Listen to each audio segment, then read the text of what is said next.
Renegades by Marissa Meyer, Chapter 11. Her thoughts spun as she followed Leroy along the dark road's narrow shoulder. Their conversation in the car was still tumbling through her thoughts. Was she doing this for them? For Ace? Or Evie? Or herself? Or was she doing it for all of humanity? All the people who were too blind to see how they would be better off without the council, without the Renegades. Maybe, she told herself, it can be both. She wasn't sure when she'd started to think of the anarchists as her family. Certainly not during those initial months when she had loved only Ace, thought only of her parents and her sister and herself. Though they had all occupied the same spaces within the cathedral, she had seen the anarchists more like phantoms passing her in the nave or arguing in the cloister. There had been more of them then. Many died during the battle, some that she never even knew the names of. And by and large, they all ignored the fondling child Ace had dragged back with him. They were not mean to her. Ace would not have tolerated that. But they didn't go out of their way to be kind either. Once they were relocated in the tunnels, though, that began to change. There were so few of them left, all suffering the same defeat. It bonded them tighter than they had been before, even to little Nova.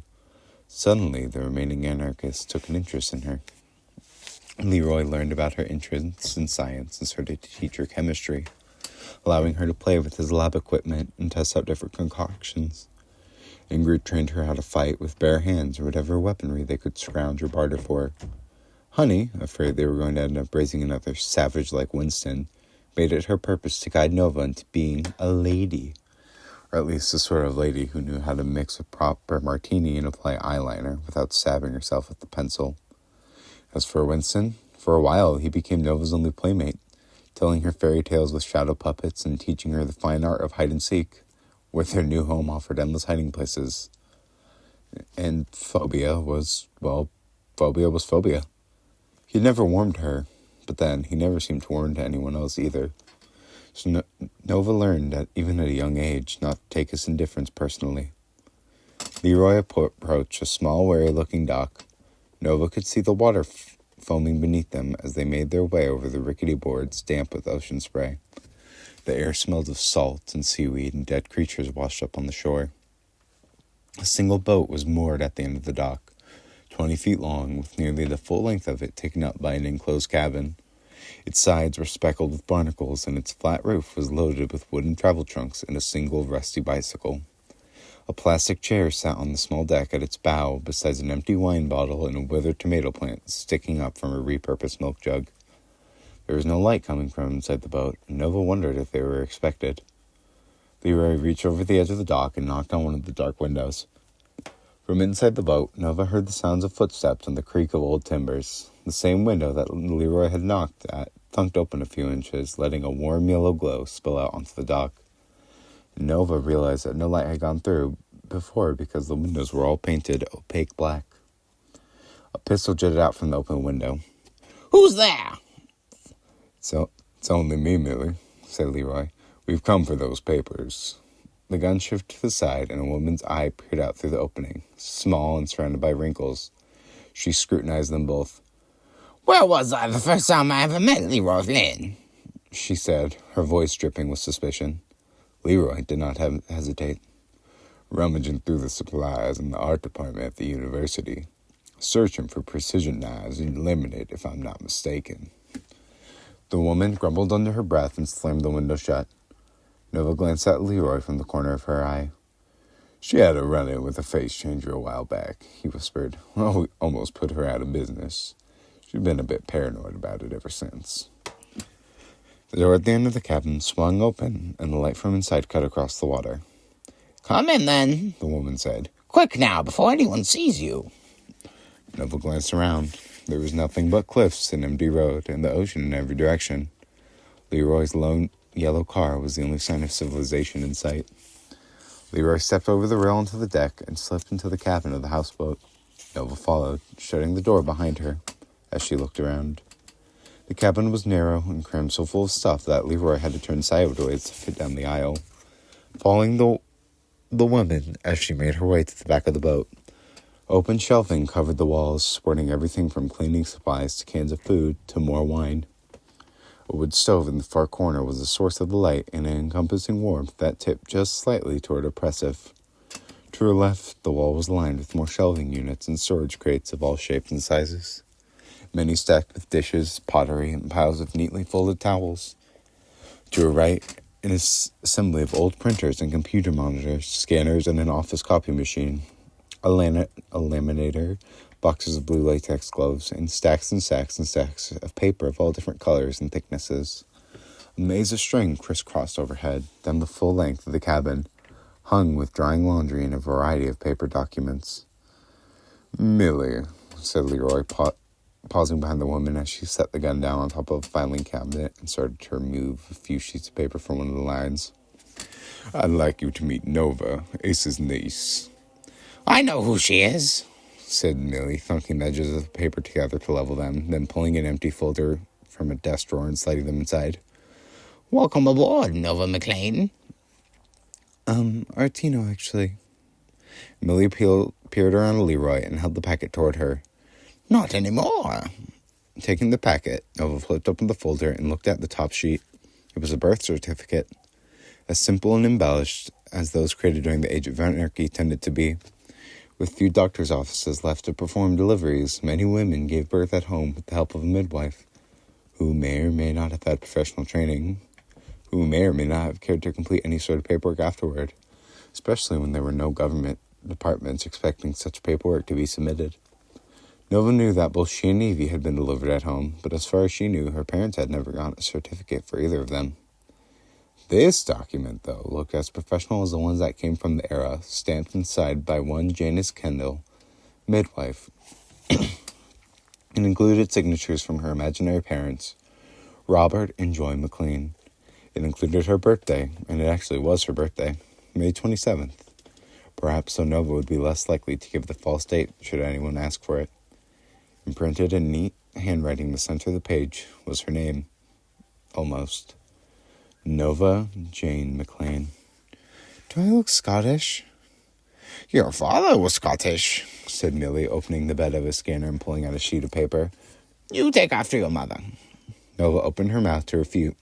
Their dad was Italian, her mom Filipino.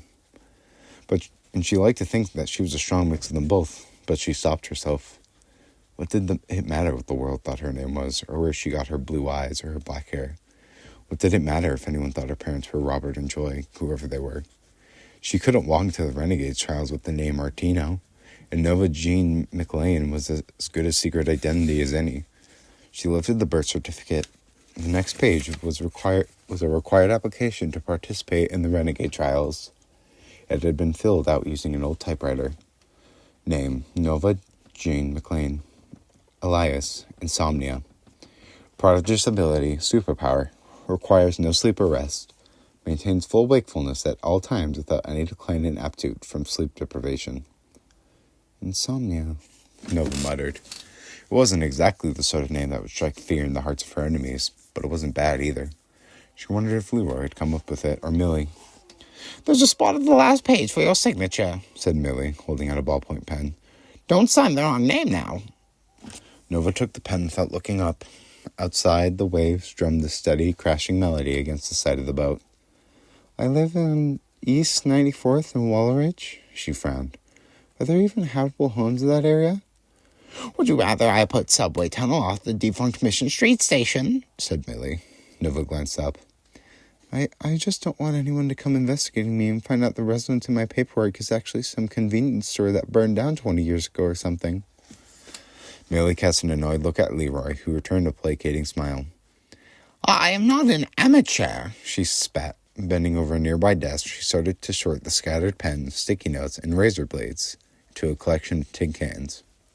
Should anyone come looking for you, they will find a 2-bedroom row house that has been owned outright by Peter McLean for more than 40 years. Who's Peter McLean? Your uncle, she said. On page 3, you'll find a 200-word personal essay on how grateful you are that he took you in after your parents' untimely deaths. Okay, but who is he really? No one. A figment of my imagination. A phantom existing only in paperwork. Don't worry, all the paperwork will match up. As far as anyone knows, the house really is owned and occupied by Mr. McLean, and now his niece. Nova glanced at Leroy, but he was watching Millie. The application required personal references, I believe. What did you find for those? A grade school teacher who thought Nova was a delightful student to have in her class, said Millie, and an old boss who saw it as a horrible loss when Nova chose to leave his employment, but who was thrilled to see her pursuing her dreams of becoming a renegade. An old boss. Nova flipped to the next page, where she saw that Nova Jane McLean had been working at a Cosmopolis amusement park up until a month ago. Am I right, operator? Come on, a chipmunk could do that job. Both references, continued Millie, as if Nova hadn't spoken, are legitimate sources, true working civilians in this community who have graciously agreed to praise Miss McLean quite highly should they receive further inquiry about her. Her gaze slipped toward Leroy. Of course, you'll be paying them for the honor. Naturally, said Leroy, looking down at the application. Winston used to operate a sad business out of Cosmopolis Park. I think he might have known this gentleman. Millie nodded. His personal dealings fared much better under anarchy than the council. It was not difficult to persuade him to this cause. Nova's gut tightened as she read through the application. And she didn't think it was from the constant swaying of the houseboat. It felt like there were too many holes in this hastily constructed life. An uncle she'd never met, parents she felt no connection to, a teacher and an employer, a house and a job, and any one of them could be proved false if someone only bothered to dig a little deeper. She had to remind herself that everyone born in the age of anarchy had holes missing in their records. All those things that had kept society organized before had been stripped away, from medical records to school enrollment, tax forms to bank statements. There was none of that. Only people trying to survive, to go on with life as best they could. No one would think twice about where she lived, or who she lived with, or whether or not her old teacher was lying when she called Nova a delight. The Renegades cared about finding the best prodigies to make their organization stronger, smarter, better. If she got in, all she would have to do was persuade them that she was worth keeping, and no one would care about her past or her connections. They wouldn't think to dig any deeper until it was too late. I trust it's all to your satisfaction, said Millie, not looking at Nova, but Leroy. He nodded and pulled a roll of cash from inside his pocket. Millie took it and undid the rubber band, counting it out before rolling it back up. Nova watched it disappear in her fist with a new weight settling on her shoulders. She had not considered payment or where that money would come from, but of course Millie would want something for her services. Seeing the transaction made this whole scheme seem suddenly very real. That was money Leroy had worked for, whether by selling legal substances for killing off vermin or pests, or less legal drugs and poisons distributed into the underground markets. Either way, it was his toil and hardships. She felt a twinge of responsibility to see how very little all of that money had gotten them. One false identity, a name, an address, a past. A single chance for Nova to enter the renegade trials and become their spy. Don't forget to sign the application, said Millie. Turning to the last page, Nova pressed the application against the top of the copy machine and clicked the ballpoint pen. McLean, Millie reminded her. Inhaling deeply, she scrawled a signature across the bottom line. Nova Jean McLean. She held the pen back to her, but instead of taking it, Millie grasped Nova's forearm and yanked her closer. Nova's body tensed, readying for a fight, but the woman merely bent over her wrist, inspecting the bracelet. David Artino's work, she murmured, her voice tinged with awe.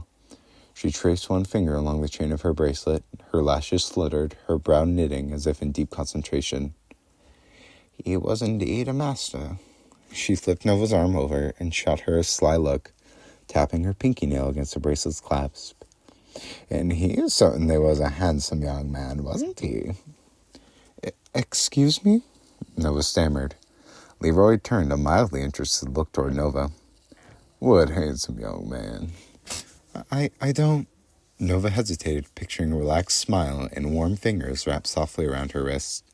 She scowled and ripped her away from Millie. No one. He was no one. Just some guy. Tittering, Millie took the pen from her. That's all, then. Good luck, insomnia. Still frowning, Nova snapped the folder closed. Yeah, thanks. She turned, winding her way back through the cabin. Leroy shuffled after her, moving slow as to not knock over any of the teetering piles. Out of curiosity, said Millie, when they were nearly to the door, What will you do about the fingerprints? Nova glanced back. Fingerprints? We'll take care of it, said Leroy, reaching past Nova. He shoved open the door, leading in a surge of salted air. They need fingerprints? Said Nova, stepping back into the dock. The boathouse door slammed shut behind them, and a second later she heard the click of a lock. Leroy scuttled past her, his head ducked against the spray coming off the water. They will run a fingerprint scan at the trials, yes. Nova followed after him. But the gun. They have the gun I used at the parade. They must have tested it for prints and entered them into their database by now. If they scan them at the trials, they'll know. If the prints match. Of course they'll match. She paused. Wait, why wouldn't they match? Leroy's footsteps quickened as he made his way out to the dock, back to the shore and the road, eager to get out of the blustering wind. Nova kept pace, waiting, but he still had nothing to say by the time they reached the car and slipped inside. Leroy, said Nova, shutting her door, why wouldn't the fingerprints match? He did not look at her as he said, because we're going to alter yours. Her fingertips tingled with subtle apprehension. How? Leroy turned to her with a hesitant look, like he knew he should have brought this up before, but before he could respond, Nova figured out precisely how he meant to alter her fingerprints. Her gaze dropped down to the hand he had settled compulsively on the car stick shift. Oh. The pain will be tolerable, he said in what was perhaps meant to be comforting, but it wasn't the pain that worried her. Won't it be suspicious to go in there with mutilated fingerprints? Not as suspicious as a perfect match to the prints on that gun would be. She gave him a wry look. Leroy sighed. We will make sure you have a plausible explanation, he said. But if you don't want to do it... Of course I'll do it, she said, more angrily than she'd intended. It will hardly be the worst thing that's ever happened to me. Leroy gave her a look that bordered on pity. Then he lifted his hand like he intended to give her a high five. The dome light inside the car hadn't clicked off yet, and under its sickly yellow glow, Nova could see the poison start to leach out of his skin. First beating up in tiny pinpricks, then oozing together until his fingertips were coated in a blackish film. Nova didn't know if it was some sort of poison or acid that his body discharged, or some chemical entirely unique to his own physiology. It didn't matter much. She inhaled, bracing herself, then she lifted her own hand and pressed her fingers into his.